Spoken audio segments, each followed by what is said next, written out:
first, I want to start by inviting you to imagine the unimaginable.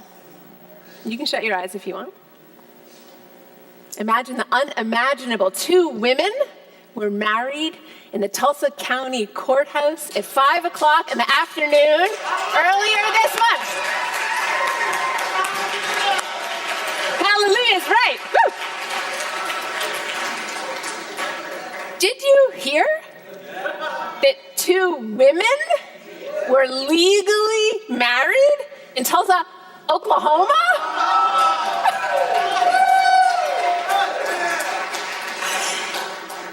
Did you see? Do you believe it? You do? Because this is not Massachusetts.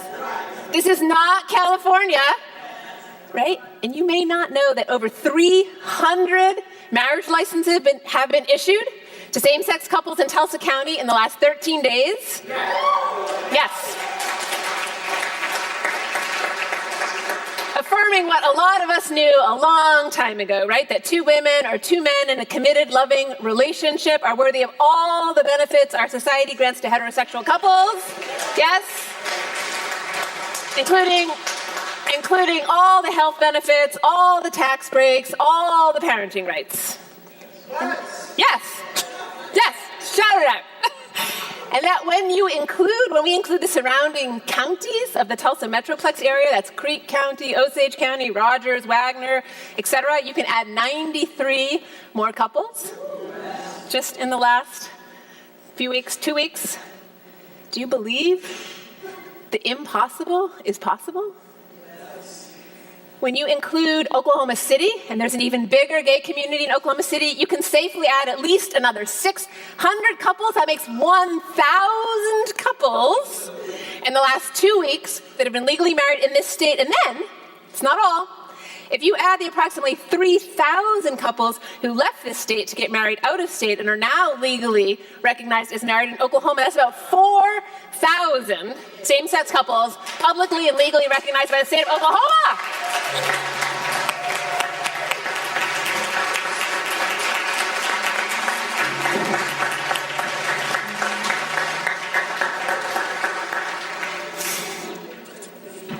So what's happening?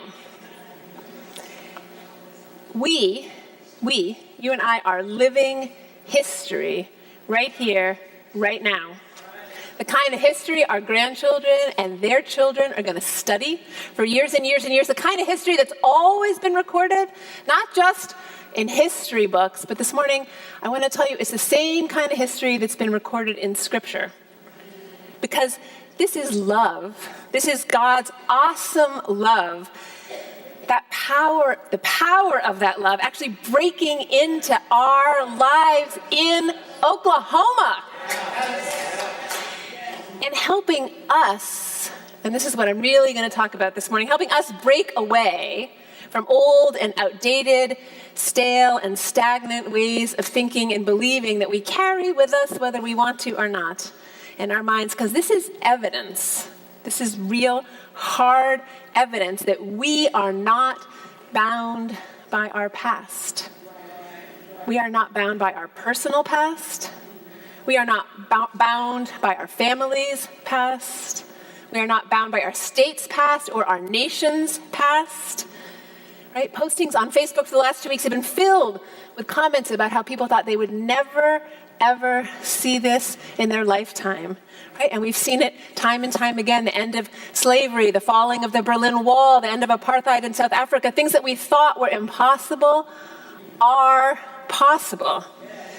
Right? It's evidence that just as in the beginning, right? We've been talking about beginnings and endings all month long. When Adam and Eve, they really had to leave the garden to live wholesome and whole, complete, full lives, because God has been calling us from the very, very beginning and is still calling us toward greater and greater freedom, right? Especially when it's risky. Especially when it's risky. So with all this news and celebration, I couldn't help but remember an old friend of mine, somebody I grew up with a long time ago, back in Boston. His name is Raul. I grew up with him because our parents were best friends, and he came out at the end of high school. Okay, I'm going to date myself now, which would have been the mid to late 70s. And after high school, instead of going to college, he moved to San Francisco. You know what was happening in San Francisco in the late 70s? His father, my mother is French, his father was French, had lived the classic immigrant success story. He had come to this country with nothing, or 50 cents in his pocket, is the way we told the story, and ended up the owner of a beautiful French restaurant in downtown Boston. But when Raoul told his father, Monsieur Robert, the truth, he couldn't accept it. His dad couldn't accept it. And he moved to San Francisco, and unfortunately he got sick. And he died of AIDS before they could ever reconcile, right? In those couple of years, they lost all contact and never made contact again. So I call Raoul one of the early martyrs in this movement toward freedom. And I know some or many of you have friends who died that same way. So in celebration, but also in honor of all those who came before, who paved the way and who made this possible, I've been thinking about all my friends, friends and relatives, actually, before I started professional ministry, who came out as gay or lesbian or transgender, long before the legalization of marriage was a dream or even a gleam in anyone's eye, never mind a strategy or a campaign or a reality, right? This is unbelievable what's happening today for those of us who've been here more than 20 years or so.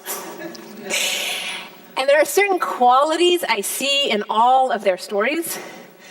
The first is just a crazy amount of courage, which I don't think needs any explanation.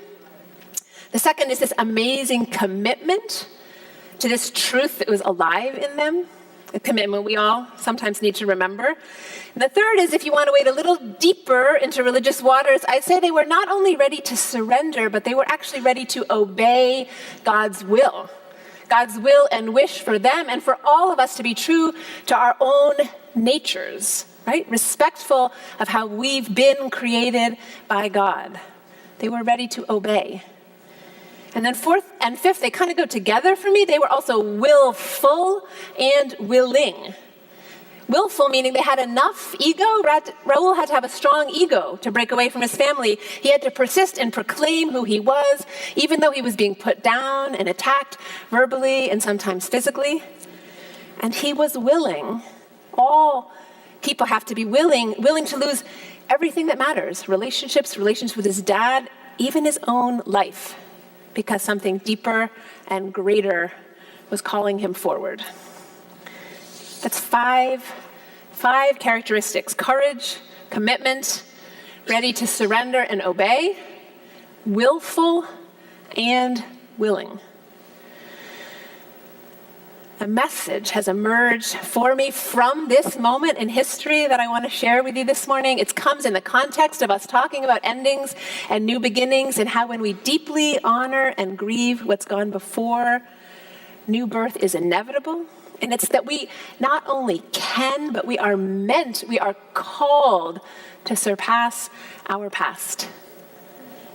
I think it's what Jesus was teaching in one of those difficult passages. You know, he has some of those difficult passages we don't really like to talk about very much. We can and we are meant to surpass our past.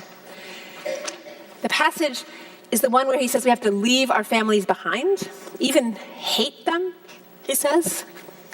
But I think he meant that we don't need to be stuck in our stories or held back by their limitations or confined by their ideas of who we are, or who they want or need us to be.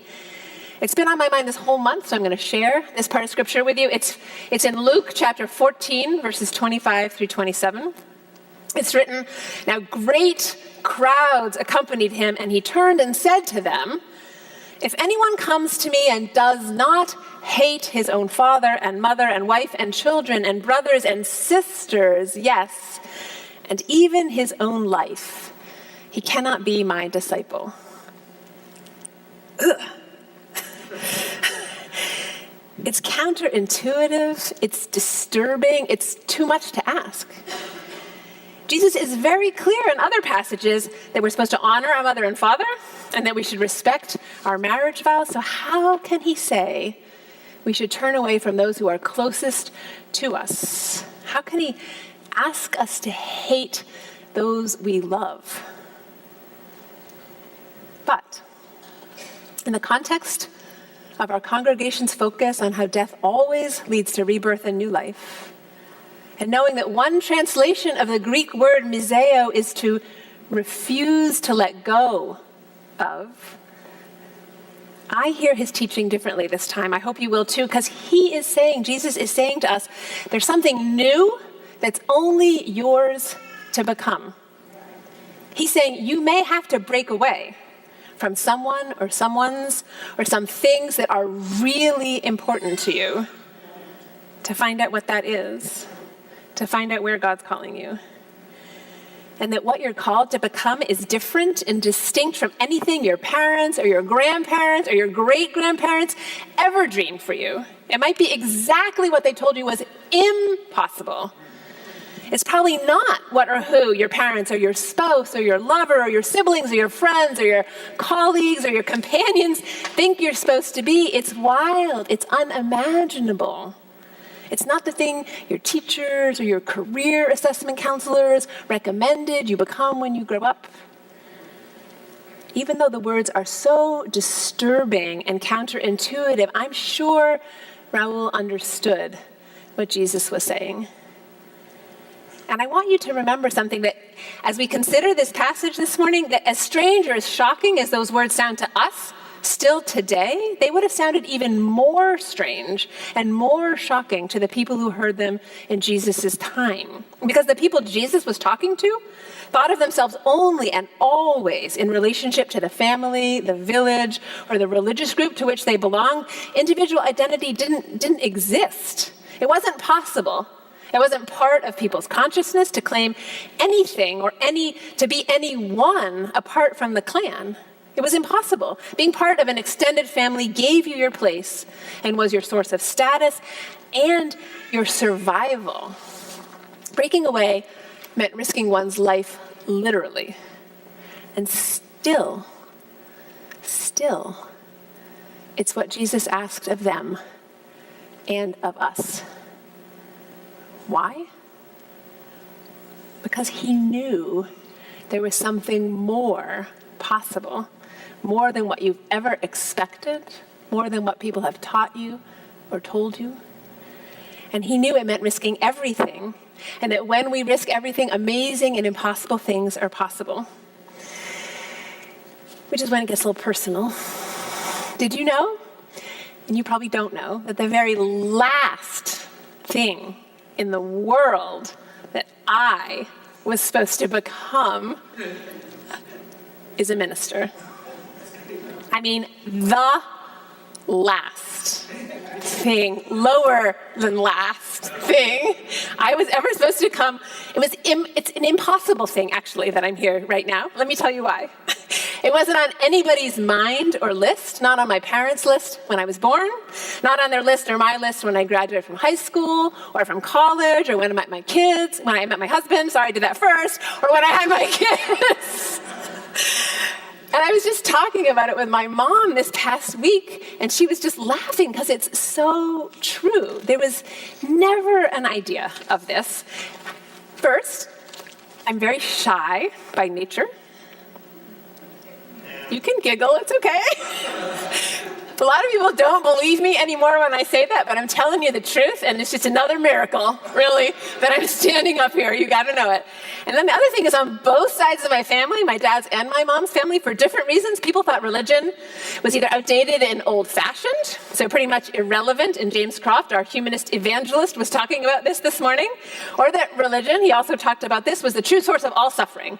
If you just think about hundreds of years of religious wars, all over Europe, all over the world, thousands of years of religious wars, a lot of people in my family thought religion is just responsible for so much violence, so many atrocities. At best, it's dangerous, and possibly religion might even be the root of all evil in the world. Yep.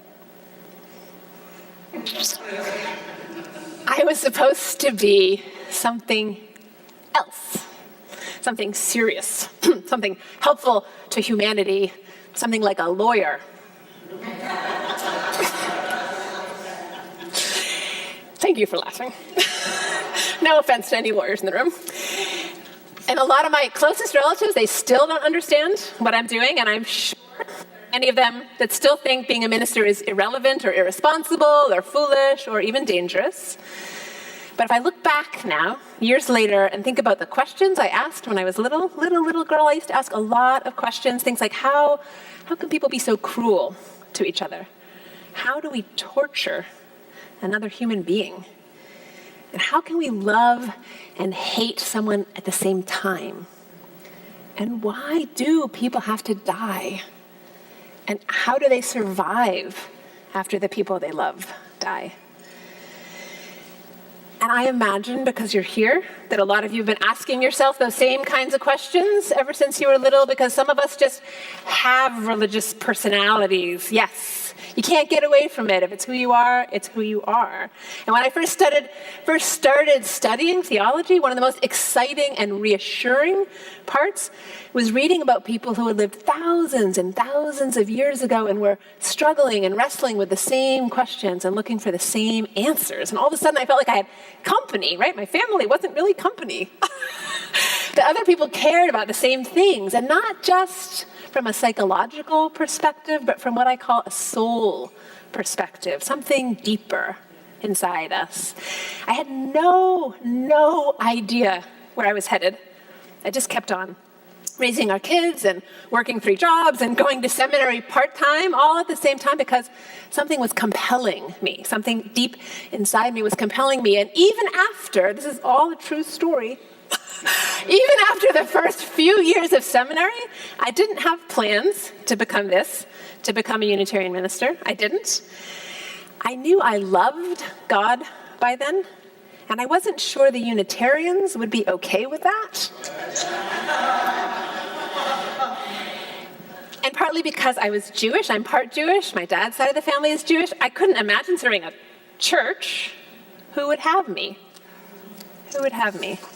You could call it faith, or stubbornness, or grace, or destiny, or God's hands guiding me. My friends and my family like to remind me I worked really hard for a long time not knowing where it would lead, which sounds a lot like faith, which you could define as acting as if, even when you can't see.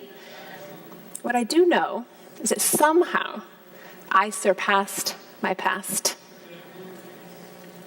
Now, I'm imagining you're not too different than I am, and you're thinking, yeah, but. So I want you to know I had all the excuses in the world for why it wouldn't work, why it was too risky, why I would fail. Of course, Jesus anticipated all this with his followers, too. You might remember the passage about breaking away from our families. Before that passage, there's another one about the people who refused the invitation to come to the great banquet. Do you remember that one? The great banquet, right, is the kingdom of heaven on earth. He sets a table for everybody. Everybody. A table where men and women, Roman and Greek, Jew and Christian, free and slave, gay and straight, would and could and did break bread together. I'd want to attend, wouldn't you? Which is why you're here. But in the parable, 3 specific people, all men, I think, receive a direct and personal invitation, and then they say they can't come. They send their regrets. They're like, nope, sorry, can't make it to the banquet. Can't come to the banquet? Really? Yeah, right.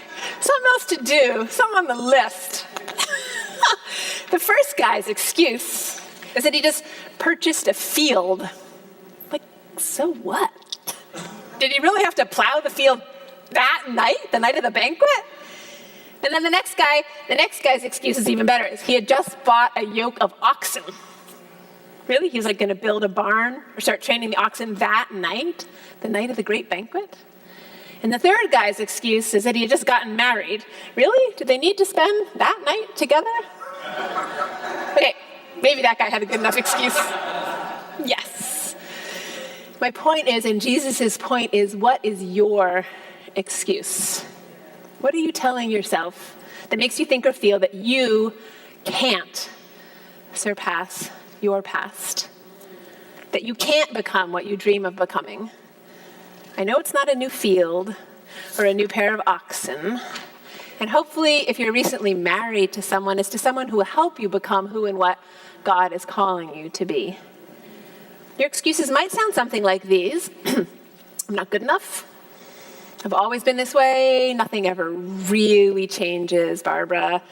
My parents didn't pay any attention to me. My parents put too much pressure on me. I've never fit in before. Why would I fit in now? I'm not smart enough. I have that family gene that makes me anxious, that makes me depressed, that makes me prone to cancer, that makes me shy, that makes me overbearing. I'm not good looking enough, so no one notices me. I'm too good looking, so people don't take me seriously. None of them are good enough excuses. That's what the parable teaches. We're all invited to the banquet, no matter how inadequate we feel or think we are. I'm just going to tell you one last time, I never would have or could have imagined in my wildest dreams that I'd end up what I'm doing right now. And I'm going to share I want to share with you one technique or trick, you could call it, that I've learned along the way. I call it religious cognitive behavioral therapy. You've heard of cognitive behavioral therapy, CBT. This is our CBT, religious cognitive behavioral therapy. I actually learned it from Rob Davies, who I don't even know. He's a colleague of ours in Washington, D.C. I saw him do it on a video where he was talking about how he, as a white man, had learned to face and transform the pattern and prejudice thoughts he still had by force of habit, even when his rational mind had rejected them long, long ago. So I'm going to show you. I have to show you, not explain to you.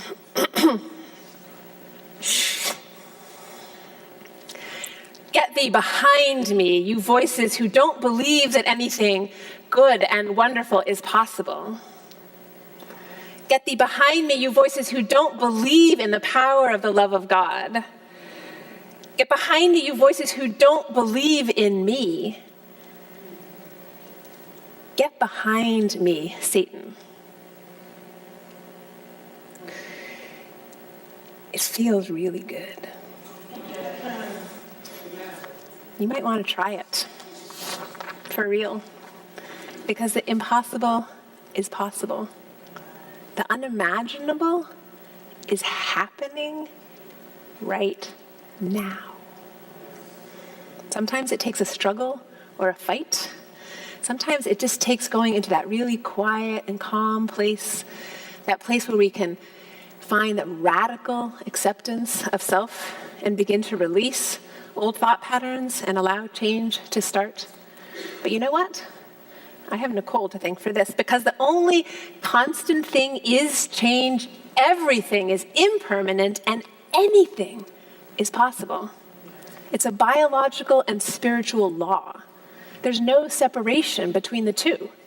Because everything made of matter is in motion, and because emotions are always moving, healing is always possible.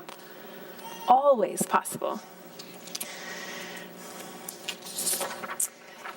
Healing is always possible in here, and out there, and in here, and in each and every one of you. Each and every one of you. I've been called to surpass my own past, and I believe you are called to do the same. I don't know in what ways. Only you can discover that.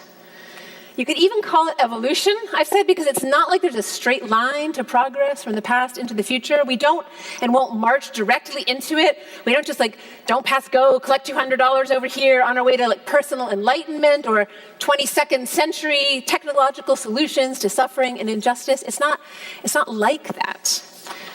In fact, sometimes what we call progress seems to take us away from, instead of toward, the deeper truth of the miracle and power of love to bring us peace and contentment, to bring us to surrender and acceptance. But it's always progress when we become who we are, even when it looks and feels like we're going backwards. So just stay with me for a minute, right? Like when we're going back to school, when we're remembering something we loved to do when we were young, and we start doing it again, or when after a death or a divorce and we think love is impossible anymore, we fall in love again, as if for the very first time. Sometimes it feels like we're moving backward, but really we're sinking deeper into the possibility of love in our lives. So here's my question for you this week. Knowing, I hope I've convinced you by now, knowing the person you are made to be is not determined by how or where you grew up, or what has been done to you, or what you've done to others. Who were you made to become? And how are you being called to surpass your past? Because it's always the right time. And it's never too late to love and believe in ourselves, to rise to the demands of the day, to know we're enough, to realize you're the ones you've been waiting for, to break away and let the old ways die. Because did you hear? Did you hear and do you believe 2 women were married in front of the Tulsa County Courthouse at 5 o'clock on Monday, October 6th? Do you know in your bones that the impossible is possible? Because this wouldn't be happening right now if it weren't true. And we've been given a sign. We've been given a sign. So when people out there say to you, oh, you go to that church. And they look down their noses at you with disdain or contempt and say, oh, you go to that church that marries gay people. You know what you can say now? You can say, yes, and wouldn't Jesus be proud?